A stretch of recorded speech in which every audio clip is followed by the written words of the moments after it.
Well. So it finally happened. Chud the Builder, he finally got arrested and is being charged reportedly with attempted murder, aggravated assault, employing a firearm during a dangerous felony, and reckless endangerment with a deadly weapon. And it says here that he could now face up to 54 years in prison if he is convicted. Now, obviously, I feel like this is just karma because he's obviously been just going up to people, provoking them, calling them the N-word. And I think, like I said in my previous video, I don't think somebody calling you a word should mean that you get pissed off and fight them.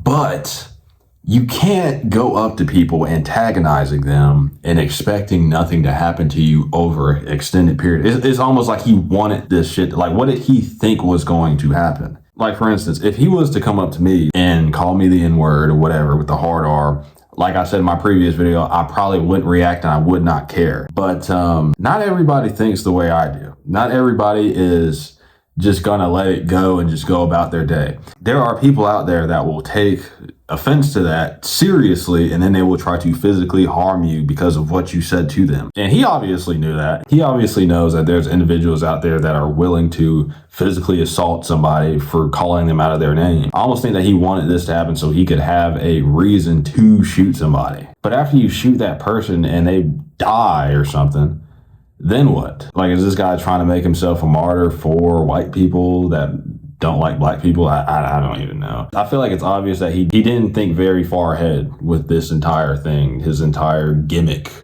so to speak. And the entire time it was a gimmick because what even it was his content. Your content is just going up to people, provoking them, calling them the N-word. He doesn't do anything else. Like, whenever he would get on like a desktop stream, like, what would he do? Just sit at the screen and just talk about nothing? Like, you're not entertaining. The only time people cared about you at all is whenever you were causing some drama, some crazy situation where you are about to get into a physical altercation with somebody because you felt the need for whatever reason to disrespect them, to antagonize them for what. How does this even start? Like, most white people I know aren't getting into like altercations with black people and then proceeding to call them the N-word. It just seems like he wanted all this to happen. Like, he's just forcing it to happen. And I understand his whole argument was like, oh, I have freedom of speech. I should be able to say whatever I want. And I agree. You should be able to say whatever the you want. But just because you have freedom of speech doesn't mean you have freedom from consequences. Now, like I said before, I do not think that you should be harmed for calling somebody the N-word or a slur. I think physical violence for a word, I think it's a bit too far.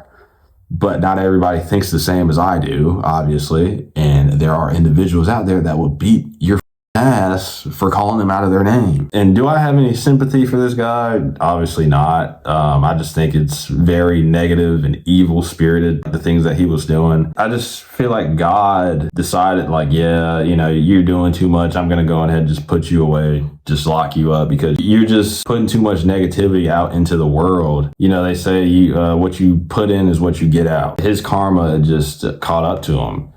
And people are on the internet making fun of him. They're calling him Chutter Bob because he shot himself. And not only that, his bond is set at $1.25 million. So he is not getting out anytime soon. And it's also been revealed that he potentially was sexually involved with a transgender black person, which is like, it doesn't even really make sense. But what does make sense nowadays, we're living in Looney Tunes world at this point. But before we close out, I'll just say this. I don't really see him getting off with this, especially because of his history of provoking people. The prosecutor is going to be able to convince the jury, like, look, this motherfucker's been doing this for a while.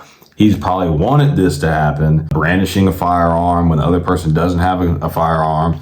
So I just don't see him really getting off. I mean, he probably could argue like, oh, I was still physically attacked first. That's the only thing he might be able to get off with that. But I honestly doubt it because his history, and he's just had multiple, run-ins over the course of the last couple months.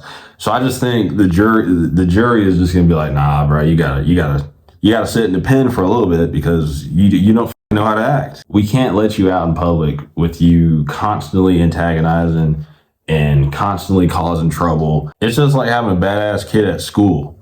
Eventually they got to send you to alternative school. You keep getting in fights because then you just everything up. You're just making everybody's life a living hell. You're just going around antagonizing. You're going to jail, buddy. You're probably not getting out. That's pretty much all I got to say. If you guys enjoyed this video, be sure to like, subscribe, and share it with your friends.